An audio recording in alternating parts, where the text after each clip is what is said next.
Anyway, I couldn't hear the simmering over the sound of your voice. Yeah, it was hot, but doesn't the air always feel a little warmer around you? I'm embarrassed to say it, but the sea started to boil in front of my eyes, and I didn't even notice.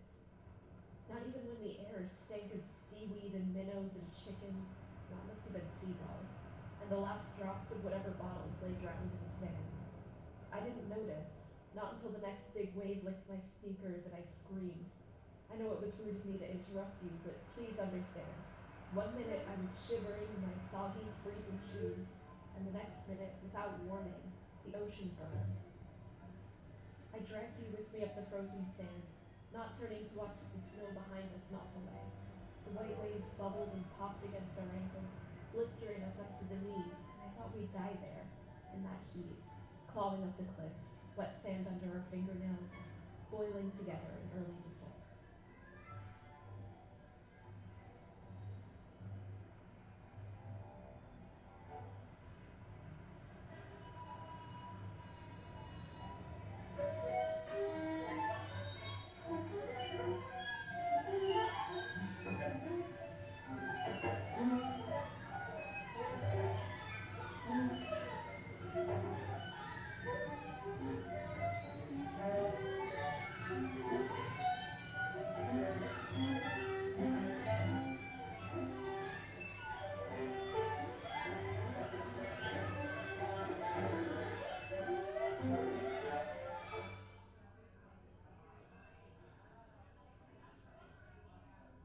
Hi.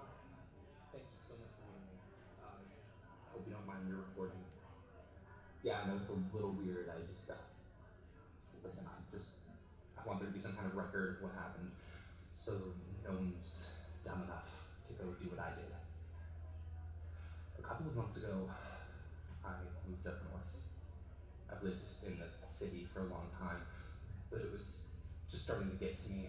All those people around, all the noise, no one looking you in the eye. The thing that finally made me leave was the rent going up. It's been going up since I moved in, but I finally couldn't justify the expenses anymore. I've worked from home the last few years, so it's not a bad commute to worry about anymore. And my friends all moved away ages ago. So I moved to a little house in the middle of nowhere, just the woods on one side and an untilled field on the other. My dog Rusty and me. I got really into long walks. Rusty was thriving. He loved running in the woods and yelling at the squirrels. But I thought the city was isolating. The back roads were worse. The only time I ever saw people was on grocery store runs, which was not a good way to make new friends. I found that my closest neighbors were nearly half a mile away. So instead of sitting at home feeling sorry for myself, I'd go on walks so I could feel sorry for myself on the go. One day I found this old looking path in the woods, or rather, Rusty found it. He was running around as usual when he just started staring at nothing and barking, like he was trying to scare off a burglar. I looked, but no one was there, only a narrow, twisting path between the trees. Rusty wouldn't step on it, so I took him home. I came back to the path a few days later, and I followed it. I would have expected it to get darker and darker as it got deeper into the woods, but instead they thinned out more and more, and more sunlight came through the canopy until I found myself in a completely open clearing in the middle. And there stood this woman.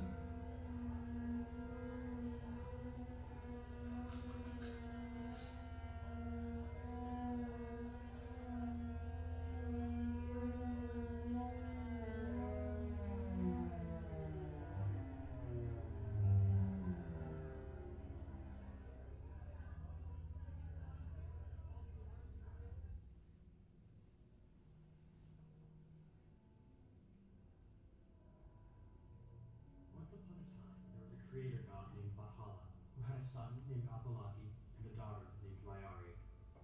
In those times, the people of the world lived in perpetual daylight, for the eyes of gods are so beautiful that they burn. Apolaki and Mayari wandered across the sky, their shining eyes lit up all that they looked on. Eventually, Valhalla grew old and died, without choosing an heir from his many children. After they had buried him, the children began to quarrel over who would take his throne. I should succeed him, said Apolaki, for I am the oldest and most courageous. I'm at least as courageous as you are, argued his sister Mayari. I should take the throne, for I was his favorite, and he made me goddess of the moon over all of our siblings. The argument escalated until it came to blows. The two war gods fought for long days and nights.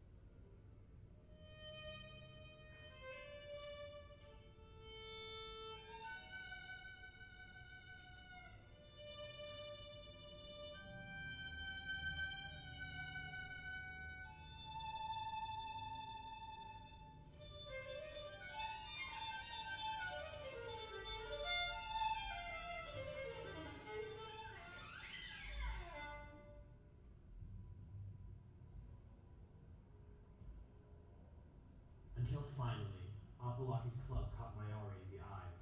She cried out, clutching her face, and he hesitated. She slowly drew her hand from her face. One of her bright, shining eyes was damaged beyond repair. Apolaki was filled with pity and regret. I'm sorry, he said, offering her his hand. She took it, standing up. Let us share the throne equally, and each rule the world for half of each day. That way, both of our claims will be honored. Mayari accepted his truce, and that is why in the night, when Mayari rules the earth, the moon shines only half as bright as the sun.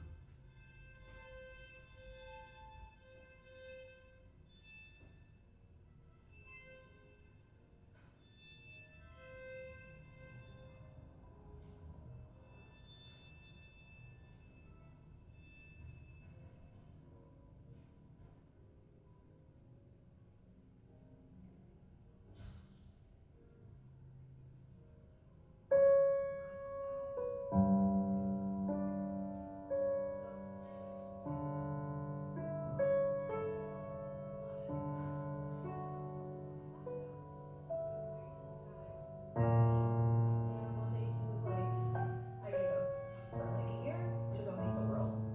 I was like, oh, sure. What's her name? You know? And he's like, who? And I'm like, your side chick, who you're obviously gonna go see. And he was like, why are you like this? Like, we're literally the only two beings who exist. And I'm like, don't make excuses, you know?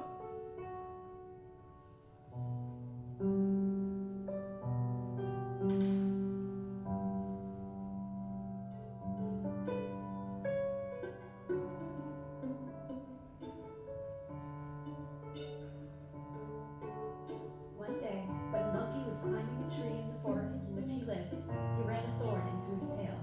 Try as he would, he could not get it out. So he went to a barber in the town and said, "Friend barber, I have a thorn in the end of my tail. Pull it out and I will pay you well." The barber tried to pull out the thorn with his razor, but in doing so, he cut off the end of the tail. The monkey was very angry and cried, Anyway, "Barber, so he barber, ended give up me back my tail, actually, or give me your razor." and The barber I could asked my not put friend back the end of the because monkey's he tail, wanted to so like he go gave him follow his him razor. and see what he was doing. And anyway, when my friend got there, literally, he was just being clay or something ridiculous. I don't know. And so when we stopped spying, he like turned around to leave, but Monkey saw him and he was like absolutely blowing up my phone. And he was like, you know, why don't you trust me this? And like, how dare you test me that? Dare you act like this? And I'm like, I'm a 10. Like, nobody's gonna talk to me that way. So I left. And he was all like, good riddance, and don't even bother trying to come back for all of like 10 minutes. And then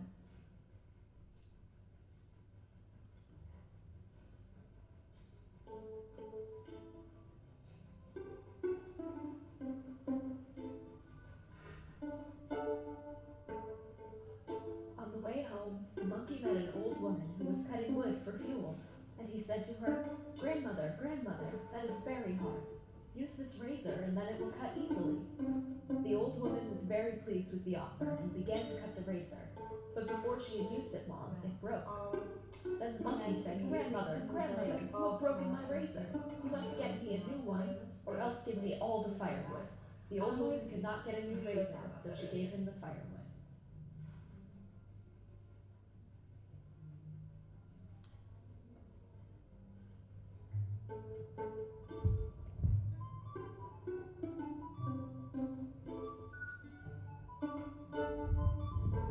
The monkey took the wood and was going back to town to sell it when he saw a woman sitting beside the road making cakes. So anyway, "Grandmother, grandmother," said I he, was "your not wood is about to most give my scarred. ex Take this the of mine and time bake of more cakes." day, you guys. Cause like, why would I? After the way he spoke to me.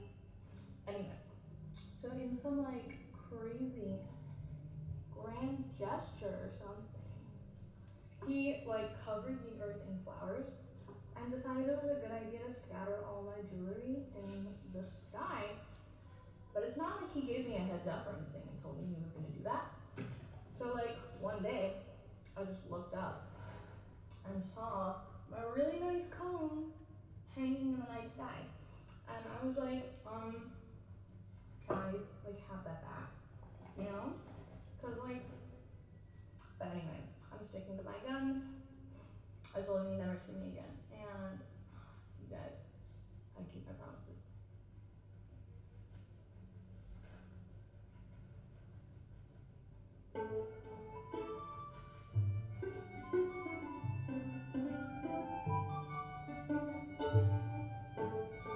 The woman took the wood and thanked him for his kindness. Anyway, But when the I last have stick was burned, the been monkey cried out, literally "Grandmother, for many grandmother, years, you've burned up okay? all my wood. Now you must give me all your Concealing cakes to pay actual for it." worst.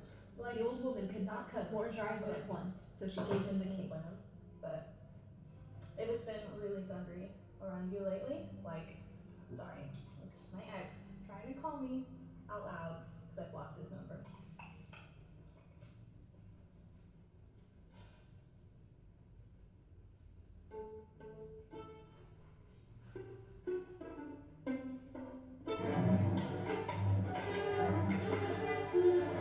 The monkey took the cakes and started for the town, but on the way he met a dog which bit him so that he died, and the dog ate all the cakes.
In retrospect, I shouldn't have missed bumps sprouting up beneath the waves.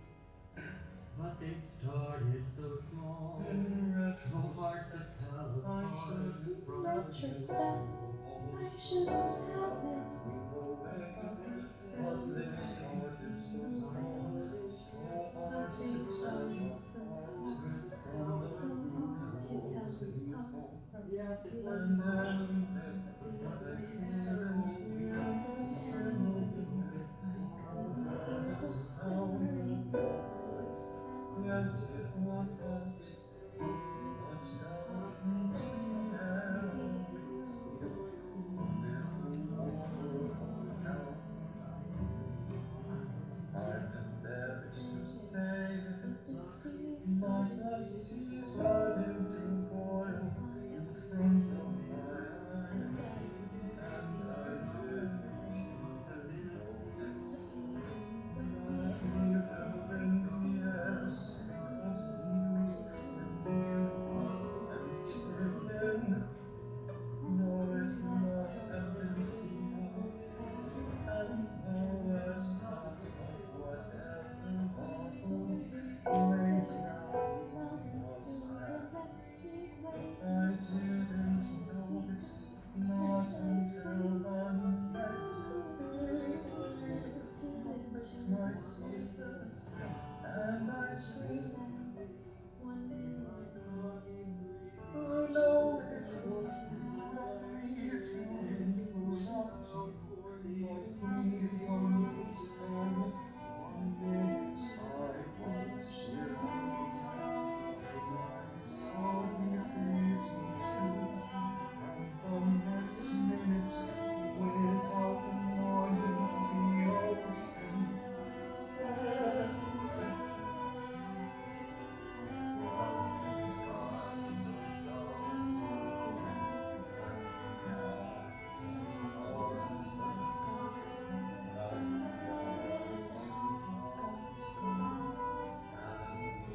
eyes of gods, as the eyes of gods, as the eyes of gods, as as the the eyes of eyes of gods, gods, as as the the eyes of eyes of gods, gods, as the as eyes the of eyes of gods, gods, as the eyes of as gods, the eyes of as gods, the eyes of as gods, the eyes as of the eyes gods. of gods. The god Lanit searched high and low for his lover, Alinsina. He called her name, and thunder rolled. He wept for her absence, and rain poured from the heavens. Alinsina, he cried, Alinsina. But Alinsina did not answer. She maintained her stubborn silence, and Lanit wished he had not let her go so easily. He hung her golden crown in the sky to light up the days, and it became the sun, and her beautiful silver comb became the moon to illuminate the nights. Her pearls he scattered across the heavens, and they became planets. Her diamonds he fixed carefully to that dark tapestry until they glittered and shone as stars. And he looked over everything he had made, and he hated that it wasn't her. Father came back to the house. She brought him her diamond ring. She laid her cracking hands on the balcony and looked at her chin, all the way to blue, wedged indigo between the treads of her boot, and heaved herself in. To green, where her hand slipped and sliced her palm on the paper edge of blue. Yellow, I held my breath, watching her. Orange bowed under her arms, trying to lift herself one last step. Boots slipping, face all red. And maybe she reached the top, and her father welcomed her back into the sky. And there she still lives, building bridges out of flowers.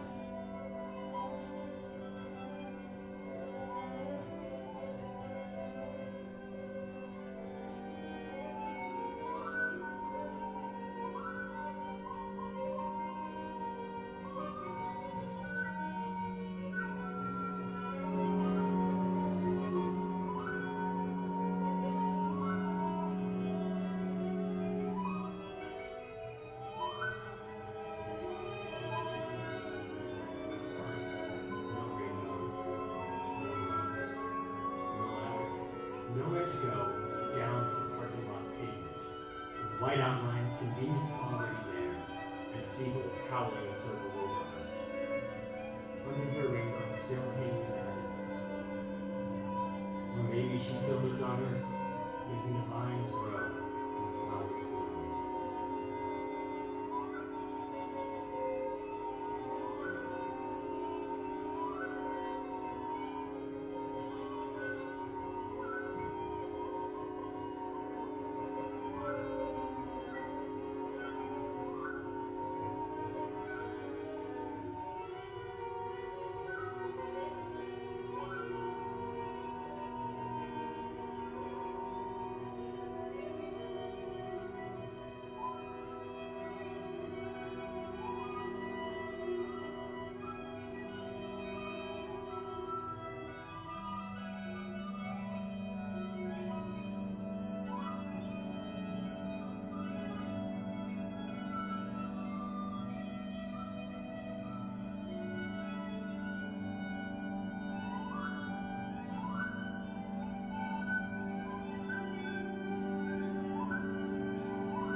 She was beautiful. She had deep brown eyes, and blue ones, and green, and black scattered across her arms, her shoulders, her neck, her face, flitting around constantly in motion, except for one on her shoulder, black and wide open and fixed on me. She made me an offer. She had seen my future, she said, and it was sad and solitary. She said there was a world where I died alone, unseen, unknown. She said she could avert it, if I could endure it. I could be seen in my totality, and loved, and known forever. What could I say? I agreed. The clearing filled with light, blinding, searching, and that unblinking eye on her shoulder kept staring at me, dark and terrible, as everything I had ever done came tearing out of my chest, cracking my sternum open like a heart surgeon. She kept telling me everything was all right, that she knew she was still there, forever my light in the darkness.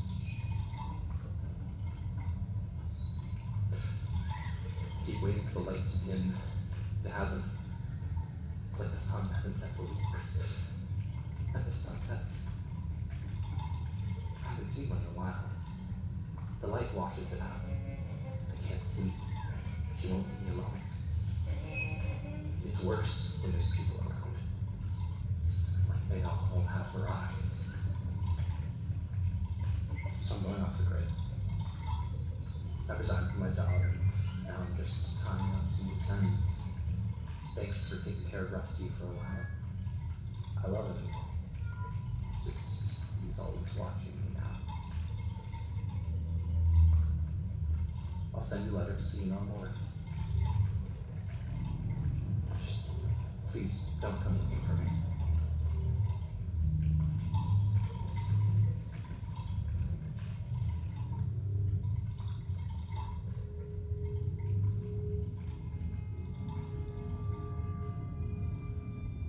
Once there was a goddess who was the morning star. For centuries she reigned, directing travelers to their destinations and sailors to safe harbors. One day she noticed that she was no longer receiving devotions, and her light was washed out with strange alien brightness from the earth. She reached out to her former followers and said, "Why have you forgotten me? Have I not provided you with faithful direction and constant light?" And the people said, "We'll do you one better than stars. Streetlights are close enough to touch, close enough to keep an eye on. close enough to swivel slowly as you walk by, close enough to follow you until you're past their light's radius and into the next one. Streetlights care, and signs talk back in robot monotone. When you see shooting pixel text across the sky, you'll know exactly what it can do for you. The goddess turned away, tears in her eyes. And a poet saw the morning star and said, "Starlight, star bright, I wish for true love, world peace, and to save the pandas."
Thank you all so much for coming. I'm gonna wait for people to come downstairs so we can all do bows together. Yes, come in, please. Yeah,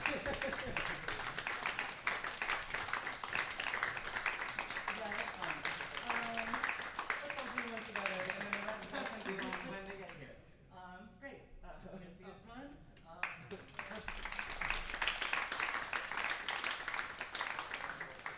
Yeah, and okay.